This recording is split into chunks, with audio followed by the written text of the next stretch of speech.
Hello বিয়স, তো এই যে পুরো এরিয়াটা দেখছেন, এখানে হচ্ছে যে গমের ক্ষেত তৈরি করব, সরিষা ক্ষেত তৈরি করব। তো হচ্ছে যে সিজনাল ওয়ার্কের জন্য অনেক ওয়ার্কার লাগবে। আপনারা সবাই বই জমা করেন, এমপ্লয় কার্ড ভিসা রাস্তায় পড়ে আছে, নিতে চান পাঠাই দিই কিছু। তো বিয়স, চলো শুরু করি তাহলে আজকের এই ভিডিওতে আপনাদের সাথে।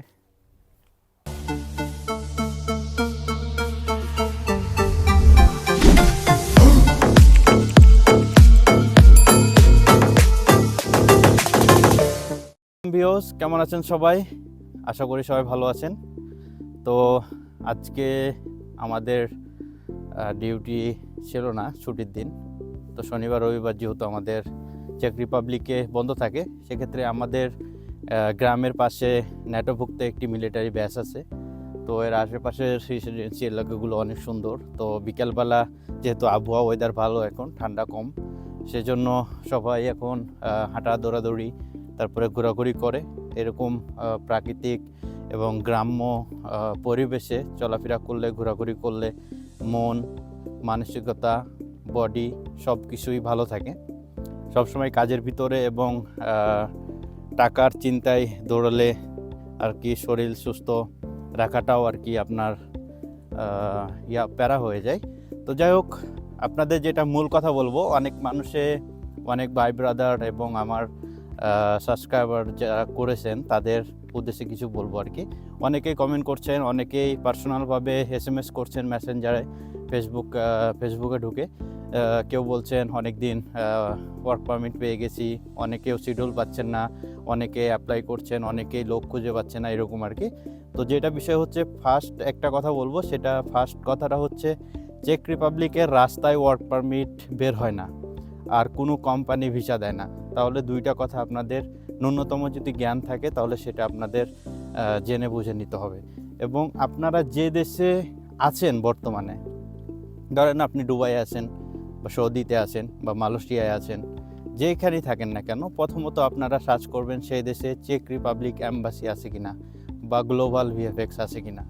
হ্যাঁ, এইটি দেখার পরে তারপরে আপনারা কি করবেন, যদি জানেন বুঝেন, ঠিক আছে, যদি ন্যূনতম জ্ঞান থাকে, তাহলে আপনারা প্রথমত চেক রিপাবলিক এম্বাসিতে আপনারা মেল করবেন, ঠিক আছে, যে আমি কিভাবে চেক রিপাবলিকে লং টার্ম ভিসার জন্য আবেদন করব বা কিভাবে আমি যাব। হ্যাঁ, এটা হচ্ছে যে প্রথমত, ঠিক আছে।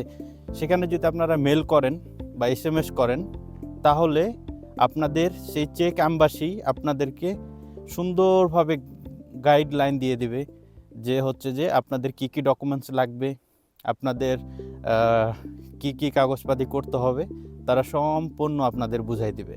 কোনো দালাল বা কোনো এজেন্সি বা কারো কাছে, কারণ আপনি দুনিয়াতে যাকে আপনি ভিসার জন্য কথা বলবেন সেই আপনাকে জ্ঞান দেবে এবং অনেক কিছুই জ্ঞান দেওয়ার চেষ্টা করবে, এবং সে নিজেকে বড় বড় হিসাবে প্রমাণ করার চেষ্টায় থাকবে। তো আমি মামুন, আমি আপনাদের ভিডিও করছি, আমার ভালো লাগে তাই ভিডিও করছি।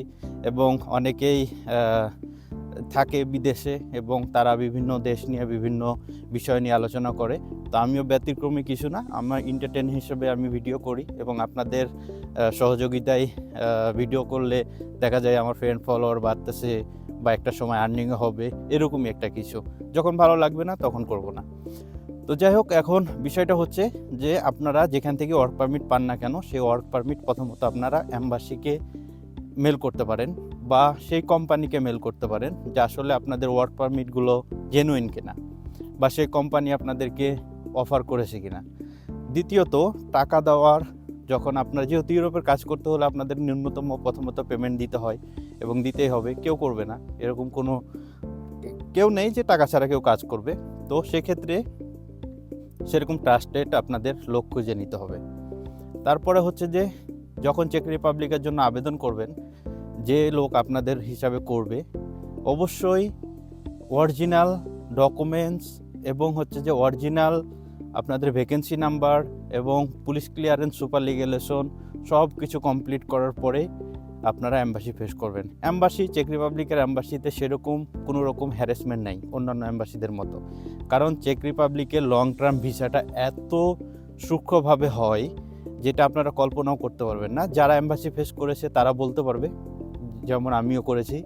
চেক রিপাবলিক অ্যাম্বাসিতে আপনার work permit, employ contract, contract form, তারপরে আপনার ভ্যাকেন্সি নাম্বার, অ্যাকোমোডেশন কন্ট্রাক্ট, এই জিনিসগুলো যদি আপনার ইনক্লুডেড এবং ভ্যালিড থাকে এবং সব কিছু যদি আপনার নর্মাল প্রসেসে থাকে, তাহলে কিন্তু অ্যাম্বাসি আপনাকে কোনো রকম প্রশ্ন করবে না। জাস্ট আপনাকে বলবে hi, hello, how are you, এরপরে give your documents, give your passport, give your photo and payment, appointment bill. Okay, just এগুলোই এক্সাম্পল, মানে 15 থেকে 20 মিনিটের ভিতরেই আপনার ফিঙ্গারপ্রিন্ট, আপনার টোটাল ডকুমেন্টস যাচাই বাছাই সব কিছু তারা করে ফেলবে এবং আপনাকে পাসপোর্টে একটা স্ট্যাম্প দিয়ে পাসপোর্ট হাতে ধরাই দিবে এবং একটা স্লিপ দিয়ে দিবে, ঠিক আছে। এরপরে আপনাকে তারা ওয়েট করার জন্য বলবে, জাস্ট এটুকুই। এবং বাকি যে কাজগুলো হয়, আপনার হয়তো মনে করবেন সব কাজগুলো আপনার সেই এজেন্সি করে বা সেই দালালেই করে, এমনটা না। চেক রিপাবলিকের কাজটা হচ্ছে যে পুরোটাই হলো মিনিস্ট্রিয়াল এমওয়াই থেকে মানে করা আর কি, সিস্টেম করা আর কি, মানে টোটালি ম্যানুয়াল। আপনি যে ডকুমেন্টসগুলো ওখানে দিবেন সেই ডকুমেন্টসগুলো তারা আবার এমওয়াইতে সেন্ড করবে, এমওয়াই যাচাই বাছাই করবে এবং তারা যখন কার্ডের যে আপনার চেক রিপাবলিকের যে লং টার্ম যে কার্ডটি আছে সেই কার্ডটা যখন অ্যাপ্রুভাল হবে, মানে হচ্ছে যে সে কার্ডটা তারা আপনাকে প্রদান করবে, তখন তারা আপনাকে অ্যাপ্রুভাল দিবে এবং সেই ভিসাটা তখন হচ্ছে যে চেক অ্যাম্বাসি থেকে আপনাকে টেম্পোরাল হিসাবে প্রদান করবে এবং সেই ভিসাটা নিয়ে আপনারা যখন চেক রিপাবলিকে আসবেন আবার এখানে একবার ফিঙ্গার হবে এবং আপনাকে 2 বছরের কার্ড দিয়ে দেবে। দ্যাটস ডান।